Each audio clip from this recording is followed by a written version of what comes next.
East had a great go-around with this particular priest in this parish, so much so that he was inhibited for a period of time and prevented from performing the ministry of the church. One of the curates had to kind of be rector in charge for a couple of months until it could be resolved. They were also doing all sorts of naughty things like reserving the sacrament, which was not allowed in the American church. In other words, taking the extra communion and reserving it so that it could be brought to the shut-ins during the week.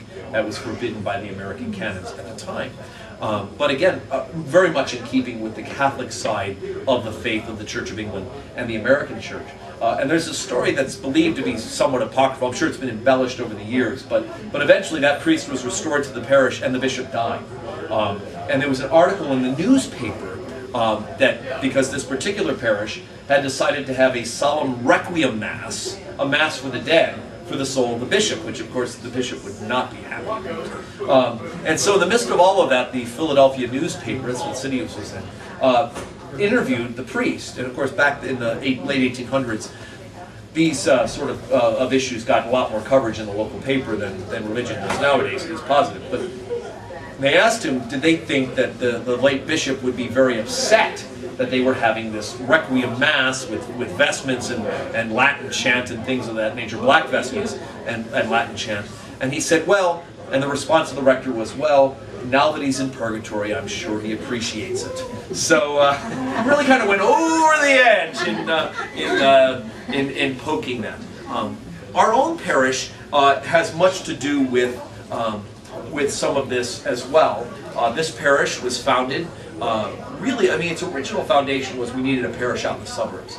But their choice of their first rector colored the way in which this parish would become. When Father Armitage was chosen to be rector of this parish, he was a graduate of the General Seminary in New York City. And at that time, the General Seminary had begun to be influenced by these tracts. And so Anglo-Catholicism was beginning to take a stronghold inside of that General Seminary, much to the chagrin of bishops from around the rest of the church. There used to be 11 seminaries in the Episcopal Church. I think there's 9 now. But the General Seminary is the only one that is actually owned by the General Convention of the Episcopal Church. It's the only official seminary that is governed by a board of governors that answer to the General Convention. All the rest have their own independence. But anyway, Father Armitage was up in Maine at a parish and was found by Henry Porter Baldwin, our founder, to come down here as the rector shortly after its founding. And because of his Anglo-Catholic leanings, this parish became very much a Catholic parish in the Episcopal Church. How do we know that? Because there was no evidence of that when I arrived here 10 years ago, or very little evidence of that when I arrived 10 years ago. And my coming here there were all sorts of reasons why it had to be the Holy Spirit, because it made no sense why I would leave a parish that was growing and almost growing out of a building and coming to a parish that was not doing so well. Like I've just said during my anniversary, I took this job and gave notice at my last parish and never asked how many people came to church here. I had no idea. It was like 45 people on Sunday. So it was pretty scary to make that decision. But the ways in which we found some of this out, the first clue for me was that I found in the safe of the altar guild something called a chantry book. And Catholic parishes remember those who have died on the anniversary of their death in the parish. We remember those people at evening prayer here, or we remember them at the communion service at a monthly requiem mass, remembering their souls.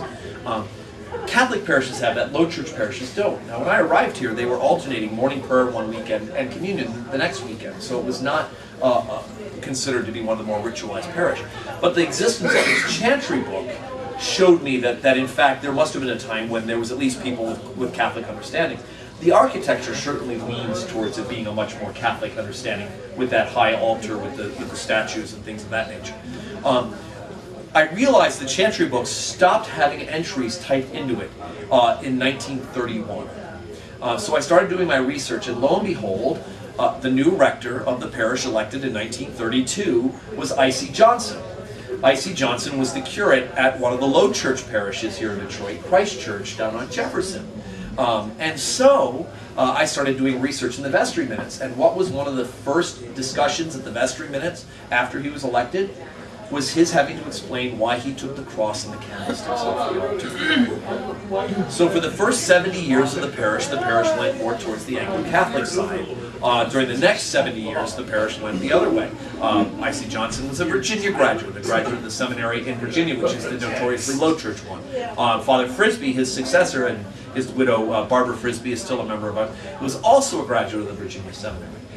So you had these two rectors back to back, both of them here 30 and 25 years, who were able to put a much deeper imprint. But as I began to do more research on the life of this parish, I began to notice things like there was a seminary in Wisconsin, the one I happened to go to, that was founded as an extension of this Oxford movement. It was originally founded to be a religious order in Wisconsin, and really one of the few examples of the missionaries going out before the Pullman train car. But they, what started out as a religious order morphed into Nashotah House Theological Seminary because of the influence of Bishop Jackson Kemper, one of the early high church Anglo-Catholic bishops of the church.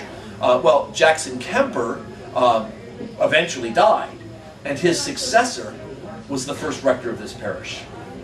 He was consecrated in this building by Jackson Kemper.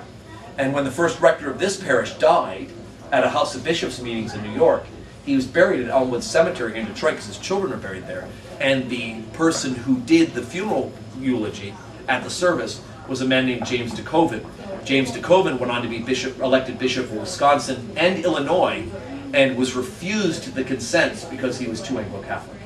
So you had all this wonderful evidence. The other one is that the first dean of Nashotah House, James Lloyd Breck, preached here on Easter Sunday, the third year this parish was open. So there's all sorts of that evidence that this parish had much more of a Catholic leanings in its early years. There was, through the early 1930s, this parish got 2,500 people on Sunday and had Mass every day of the week. There was 2 or 3 priests at any given time on staff here, and they had Mass every day of the week. When I.C. Johnson came, they cut it back to 1 day a week plus Sunday, and they began alternating every other service with morning prayer communion. So it really was a big change. I've made a few changes back since I've gotten but we do actually still do morning prayer. Once we're out of Lent, we'll obviously have morning prayer with communion on the second Sunday. So we've tried to preserve that part of our Anglican heritage while understanding the primacy of the sacraments.